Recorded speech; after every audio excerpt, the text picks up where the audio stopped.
নমস্কাৰ পুনৰ এটি জব ইনফৰমেটিভ ভিডিঅ'লৈ সকলোকে স্বাগতম জনাইছো এপিএচচিৰ ফালৰ পৰা গেট 4ৰ কিছুমান পোষ্ট মুকলি হৈছে য'ত নেকি 8 পাস মেট্ৰিক পাস হাই সেকেন্ডাৰী পাস সকলে এপ্লাই কৰিব পাৰিব এজ লিমিট স্যালাৰি সকলোখিনি জানিবলৈ ভিডিঅ'টো লাষ্টলৈকে চাই থাকক এইখন হৈছে অফিচিয়েল নটিফিকেশনখন গেট 4ৰ পোষ্ট হয় টোটাল 20টা পোষ্ট আছে য'ত ওপেন ক্যাটাগৰীত আছে 10টা ওবিসি এমওবিসিৰ 5টা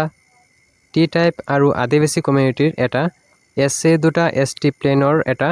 এসটি হিলছৰ এটা পোষ্ট ৰিজাৰ্ভেশ্যন ৰখা আছে ইয়াৰ বাবে 10 ছেপ্টেম্বৰৰ পৰা এপ্লাই ষ্টাৰ্ট হ'ব আৰু লাষ্ট ডেট হৈছে 9 অক্টোবৰ 2025 আৰু এপ্লিকেশ্যন ফিজটো 11 অক্টোবৰলৈকে পেমেন্টটো কৰিব পাৰিব ইয়াত দৰমহাটো হৈছে 12000ৰ পৰা 52000 লৈকে লাভ কৰিব এইটো বেসিক পে হয় লগতে গেট পে 3900 টকা লগতে বিভিন্ন এলাউন্সও থাকিব মানে ইয়াত আপোনালোকে এটা বালেমান স্যালাৰি লাভ কৰিব আৰু ইয়াৰ এলিজিবিলিটি ক্ৰাইটেৰিয়াটো হৈছে প্ৰথমে আপুনি অসমৰ স্থায়ী বাসিন্দা হ'ব লাগিব পিআৰসি লাগিব আৰু এমপ্লয়মেন্ট এক্সচেঞ্জ ৰেজিষ্ট্ৰেচন সাৰ্টিফিকেট লাগিব আৰু ইয়াৰ বাবে এডুকেশনাল কোৱালিফিকেশন বিচাৰিছে ক্লাছ 8 পাস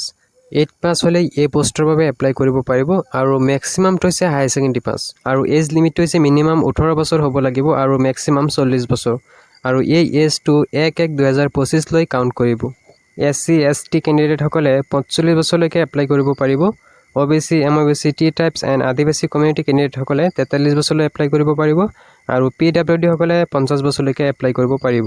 আৰু ইয়াৰ সিলেকশনটো দুটা ফেজত কৰিব ফেজ 1ত স্ক্ৰিনিং টেষ্ট হ'ব য'ত নেকি ওএমআৰ বেস এমসিকিউ বিলাক থাকিব আৰু ফেজ 2ত ইন্টাৰভিউ হ'ব ফেজ 1ৰ সিলেবাস ইয়াত দি দিছে এৰিথমেটিকৰ পৰা 20 মাৰ্ক জিকেৰ পৰা 20 মাৰ্ক ৰিজনিংৰ পৰা 20 মাৰ্ক সোশ্যাল সায়েন্সৰ পৰা 20 মাৰ্ক সায়েন্সৰ পৰা 10 মাৰ্ক আৰু এলিমেন্টাৰী ইংলিছৰ পৰা 10 মাৰ্ক থাকিব টোটাল 100 নম্বৰৰ এক্সাম হ'ব আৰু সময় থাকিব 2 ঘণ্টা আৰু এই পোষ্ট বিলাক যেহেতু গেট 4ৰ পোষ্ট হয় সেইকাৰণে ইয়াত বেছি হাৰ্ড কোৱেশ্চন নাহে ক্লাছ 6 7 8 লেভেলৰ কোৱেশ্চন বিলাকে ইয়াত আহিব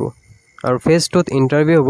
আৰু এই ইন্টাৰভিউটো 1:5 ৰেশিওত মাতিব মানে এটা পোষ্টৰ এগেইনষ্টত 5 জনক মাতিব ইয়াত এপ্লিকেশন ফিজটো দিব নালাগে কিন্তু সকলোৱে 47 টকা 20 পইচা এটা প্ৰসেসিং চাৰ্জ দিব লাগিব আৰু ইয়াৰ বাবে এপ্লাই কৰিবলৈ apchi recruitment.in ত গৈ এপ্লাই কৰিব পাৰিব